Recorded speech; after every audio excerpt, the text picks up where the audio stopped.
कोण कोणाचे रक्षण करते. वित्तेन रक्षते धर्मः विद्या योगेन रक्षते मृदुना रक्षते भूपः सत्स्त्रिया रक्षते गृहम.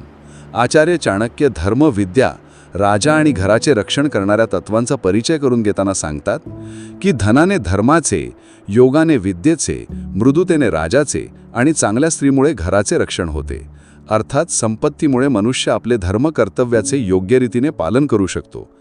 सदाचार संयम यांनी विद्येचे रक्षण होते, राजाचा मधुर स्वभाव त्याचे रक्षण करतो आणि चांगल्या आचरणाच्या स्त्रीमुळे घराचे रक्षण होते. स्पष्ट आहे की धर्म पालन करण्यासाठी, संपत्तीची, विद्येच्या गौरवाचे रक्षण करण्यासाठी कार्यकुशलेची, राजाची लोकप्रियता कायम ठेवण्यासाठी कोमल व्यवहाराची आणि परिवाराचा सन्मान ठेवण्यासाठी स्त्रीच्या सदाचारित्र्याची आवश्यकता असते.